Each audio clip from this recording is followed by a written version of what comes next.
warahmatullahi wabarakatuh. Halo teman-teman semua, kami dari kelompok 5 yang beranggotakan saya Lilis Nur Safitri dengan NIM 208190026 dan juga rekan saya Elis Febrianti dengan NIM 208190016. Di sini kami akan menjelaskan mengenai peran guru dalam bimbingan konseling. Untuk rumusan masalah yang akan kami bahas, yang pertama yaitu apa itu konsep dasar dari bimbingan dan konseling. Yang kedua, apa saja program BK yang ada di sekolah. Yang ketiga, bagaimana kerjasama antara guru dan juga konselor dalam pelayanan bimbingan konseling. Dan yang keempat yaitu apa saja tugas dan problema guru dalam layanan bimbingan konseling di sekolah. Di sini saya akan menjelaskan mengenai konsep dasar dari bimbingan dan konseling. Kata bimbingan berasal dari bahasa Inggris guidance, yang secara istilah guidance ini berasal dari kata guide yang berarti mengarahkan, memandu, mengelola, dan menyetir. Bimbingan adalah salah satu program dalam pendidikan yang memiliki tujuan membantu mengoptimalkan perkembangan peserta didik. Atau bisa dikatakan bimbingan adalah bantuan yang diberikan oleh seseorang untuk mencapai pemahaman dan pengarahan diri yang dibutuhkan guna menyesuaikan diri secara optimal di lingkungan sekolah, keluarga, maupun masyarakat. Sedangkan istilah konseling berasal dari bahasa Inggris to counsel yang artinya to give advice, yaitu memberi saran atau nasihat. Konseling merupakan salah satu teknik dalam bimbingan, atau teknik inti atau teknik kunci. Konseling adalah sebuah layanan yang berada dalam suatu bimbingan, yang memiliki keistimewaan karena memiliki sifat yang fleksibel dan juga komprehensif. Konseling ini dikatakan sebagai teknik inti atau teknik kunci dari bimbingan karena dengan konseling itu akan muncul perubahan yang paling mendasar, yaitu mengubah sikap seseorang dalam melakukan suatu perbuatan, berpikir, berpandangan, dan berperasaan. Adapun yang selanjutnya yaitu karakteristik konseling sekaligus prinsip dari konseling. Ada 4, yaitu yang pertama, konseling ini berbeda dengan memberi nasihat karena dalam memberikan nasihat itu proses berpikir ada pada si penasehat. Berbeda dengan konseling di mana proses berpikir dan pemecahan masalah itu ditemukan dan dilakukan oleh klien itu sendiri. Yang kedua, konseling berupaya menciptakan perubahan-perubahan yang bersifat fundamental yang berkaitan dengan pola hidup. Dan yang ketiga, konseling ini lebih menekankan pada sikap daripada tindakan. Dan yang keempat, konseling berkaitan dengan hubungan klien dengan orang lain. Bismillahirrahmanirrahim. Perkenalkan, nama saya Elis Febrianti dengan NIM 208190016. Pada kesempatan kali ini saya akan melanjutkan pemaparan dari rekan saya Lilis Nur Safitri mengenai program BK di sekolah. Sebelumnya telah dibahas mengenai konsep dasar dari bimbingan konseling itu sendiri. Nah, bimbingan konseling merupakan program yang berpengaruh terhadap perkembangan organisasi sekolah dan khususnya terhadap perubahan sikap dari pribadi siswa. Bimbingan konseling yaitu merupakan seperangkat rencana yang telah disusun oleh guru bimbingan dan konseling yang dilaksanakan dalam periode tertentu bersama seluruh warga sekolah. Setelah mengenal dasar-dasar dari bimbingan konseling, kita akan memasuki yang namanya program bimbingan konseling. Nah, program bimbingan konseling sendiri merupakan seperangkat rencana yang telah disusun oleh guru BK yang dilaksanakan dalam periode tertentu yang melibatkan seluruh elemen masyarakat sekolah. Sama halnya dengan program pendidikan lainnya, program BK juga terdiri dari 5. Yang pertama yaitu program tahunan, yang kedua program semester, yang ketiga program bulanan, yang keempat program mingguan, dan yang terakhir yaitu program harian. Nah, apa yang dimaksud dengan program tahunan? Program tahunan merupakan program yang mencangkup semua bidang rencana bimbingan konseling yang dilaksanakan setiap tahunnya. Nah, yang kedua yaitu program semester. Ini meliputi seluruh kegiatan pengabdian dan kegiatan penunjang setiap kelas yang dilaksanakan setiap satu semester sekali. Nah, yang ketiga yaitu program bulanan, yaitu rencana bimbingan dan konseling yang mencakup seluruh kegiatan pelayanan dan kegiatan penunjang selama 1 bulan dan merupakan bagian dari rencana semester. Yang keempat, program mingguan, yaitu rencana layanan konsultasi yang mencakup seluruh kegiatan pelayanan dan kegiatan pendukung selama 1 minggu. Yang kelima, yaitu program harian, yaitu merupakan program mingguan dalam bentuk rencana-rencana dukungan atau RPP. Perencanaan program bimbingan dan konseling ini mempunyai tujuan untuk merespon kebutuhan dan yang teridentifikasi serta mengatur jadwal dalam bentuk program. Nah, program tahunan dan semester disusun seefektif mungkin, kemudian dijawab atau direalisasikan dalam bentuk program bulanan, mingguan, hingga harian. Selain itu, dalam program bimbingan konseling juga menerapkan proses evaluasi. Proses evaluasi merupakan upaya penilaian efisiensi dan efektivitas pelayanan bimbingan konseling di sekolah yang dikelola oleh staf bimbingan konseling itu sendiri. Dengan adanya evaluasi ini diharapkan dapat mengacu pada hasil evaluasi melalui kesimpulan akhir dari kegiatan-kegiatan yang telah diprogramkan, sehingga telah mencapai sasaran yang diharapkan secara efektif dan efisien. Sehingga pada program kedepannya akan menindaklanjuti ataupun juga melakukan revisi.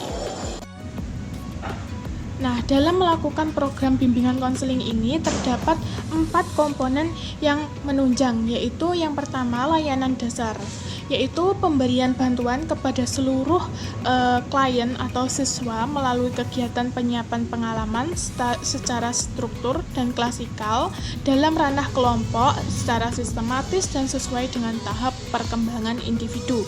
Yang kedua yaitu layanan perencanaan individual, yaitu bantuan kepada siswa agar mampu merumuskan dan melakukan aktivitas yang berkaitan dengan perencanaan masa depan berdasarkan sisi kelebihan dan kekurangan yang ada dalam dirinya. Kemudian yang ketiga yaitu layanan responsif, merupakan memberikan pelayanan berdasarkan masalah yang dihadapi oleh siswa atau klien itu sendiri agar tidak menimbulkan gangguan belajar dan psikologisnya. Yang keempat yaitu dukungan sistem. Dukungan sistem sendiri yaitu komponen pelayanan dengan mengembangkan kemampuan profesionalitas konselor kepada klien secara berkelanjutan. Nah, memasuki poin yang ketiga yaitu kerjasama guru dan konselor dalam pelayanan BK. Pada dasarnya, dalam melaksanakan tugasnya, guru juga melakukan kerjasama dengan konselor di sekolah. Guru mata pelajaran dituntut untuk mempunyai kedekatan dan menyesuaikan dengan siswa. Hal ini dikarenakan guru mata pelajaran lebih sering bertatapan atau berinteraksi dengan siswa secara langsung maupun tidak langsung. Konselor memberikan arahan dasar kepada guru mata pelajaran agar proses chemistry saat proses belajar mengajar bisa menuai respon timbal balik yang dicita-citakan. Dengan demikian, guru mata pelajaran mampu mengetahui minat, bakat, kemampuan, sikap, dan cara belajar siswa. Sedangkan peran guru BK adalah mengarahkan siswa untuk mengikuti proses belajar mengajar, dapat menangani keluhan yang dialami siswa dalam proses belajar, serta mampu menyusun perencanaan layanan yang sesuai dengan masalah tersebut. Nah, dalam menjalankan programnya, guru mempunyai peranan dalam bimbingan konseling itu terdapat 9 macam. Yang pertama yaitu sebagai informator. Artinya guru diharapkan sebagai pelaksana cara mengajar informatif melalui penyediaan laboratorium, studi lapangan, dan juga sumber informasi kegiatan akademik maupun umum. Kemudian yang kedua yaitu sebagai organisator. Artinya guru sebagai pengelola kegiatan akademik, yaitu menyiapkan silabus, jadwal pelajaran, RPP, dan lain sebagainya. Juga guru berperan sebagai motivator, artinya guru harus mampu memberikan dorongan serta reinforcement untuk mendinamiskan potensi siswa, menumbuhkan aktivitas dan daya kreativitas sehingga menjadi dinamika di dalam proses belajar mengajar. Yang keempat yaitu sebagai direktor, artinya guru harus dapat membimbing dan mengarahkan kegiatan belajar siswa sesuai dengan tujuan yang telah dicita-citakan. Yang kelima yaitu sebagai inisiator. Nah, di sini guru berperan sebagai pencetus ide dalam proses belajar mengajar. Yang keenam, sebagai transmitter, guru bertindak selaku menyebar kebijaksanaan dalam pendidik dan pengetahuan. Yang ketujuh, sebagai fasilitator, artinya guru akan memberikan fasilitas sebagai kemudahan dalam proses belajar mengajar. Kemudian yang kedelapan, yaitu sebagai mediator, artinya guru dapat berperan sebagai penengah dalam kegiatan belajar mengajar siswa. Terakhir yaitu guru berperan sebagai evaluator, artinya guru mempunyai otoritas untuk menilai prestasi anak didik dalam bidang akademik maupun tingkah laku sosialnya, sehingga dapat menentukan bagaimana anak didiknya berhasil atau tidak. Biasanya evaluator ini dilakukan dalam bentuk nilai rapor. Yang selanjutnya yaitu tugas dari guru bimbingan konseling. Yang pertama yaitu menyusun program bimbingan konseling. Seperti halnya guru mata pelajaran, guru BK itu juga memiliki tugas pokok. Jika guru mata pelajaran membuat RPP, maka guru BK itu memiliki tugas pokok membuat rencana pelayanan atau disingkat dengan SATLAN, Satuan Pelayanan, yang terdiri dari 5 program kegiatan BK, yaitu program tahunan, program semesteran, program bulanan, program mingguan, dan juga program harian. Tugas pokok yang kedua yaitu melaksanakan program bimbingan konseling. Nah, pelaksanaan kegiatan layanan ini disesuaikan dengan perencanaan yang sudah dipersiapkan pada bidang bimbingan pribadi, sosial, karir, belajar, kehidupan yang diwujudkan melalui layanan orientasi, layanan bimbingan kelompok, layanan konseling, layanan mediasi, konsultasi, advokasi, dan juga layanan penyaluran ataupun penempatan. Tugas pokok yang ketiga yaitu evaluasi pelaksanaan program bimbingan. Dalam evaluasi, guru BK ini menilai keberhasilan layanan dalam bimbingan. Dan evaluasi ini dilakukan pada setiap selesai pemberian pelayanan, baik pada jenis layanan maupun dalam kegiatan pendukung. Tugas yang keempat yaitu analisis hasil pelaksanaan bimbingan. Hasil evaluasi itu perlu dianalisis kembali guna mengetahui seluk-beluk dari kemajuan dan perkembangan yang diperoleh oleh peserta didik melalui program satuan layanan. Dan tugas yang kelima, tindak lanjut dalam program bimbingan terhadap peserta didik yang menjadi tanggung jawabnya. Nah, upaya tindak lanjut dapat dilakukan guru BK dengan cara memberikan tindak lanjut yang singkat dan sesegera mungkin, menempatkan atau mengikutsertakan peserta didik ke dalam suatu jenis layanan tertentu, dan membentuk program satuan layanan atau pendukung yang baru. Dan yang terakhir yaitu problem pelaksanaan bimbingan konseling di sekolah. Adapun beberapa permasalahan, diantaranya yang pertama, adanya masalah sarana layanan BK yang kurang memadai.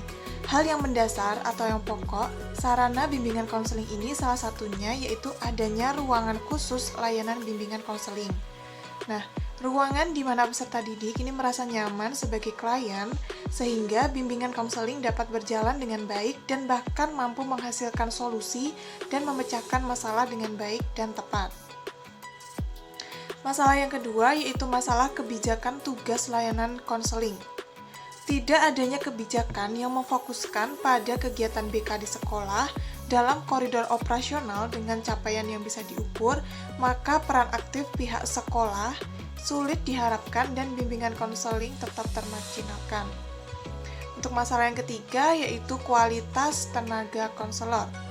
Berdasarkan hasil penelitian, masih banyak guru BK yang kurang berkualitas tetapi memiliki kompetensi untuk mengadakan layanan BK di sekolah. Nah, di sini LPTK mencarikan solusi untuk mengatasi masalah layanan BK di sekolah dengan cara mengeluarkan sertifikat kompetensi guru dan disertai dengan pembekalan terhadap guru. Sekian penjelasan mengenai peran guru dalam bimbingan konseling. Atas banyak kesalahan, kami mohon maaf. Semoga bermanfaat. Wassalamualaikum warahmatullahi wabarakatuh.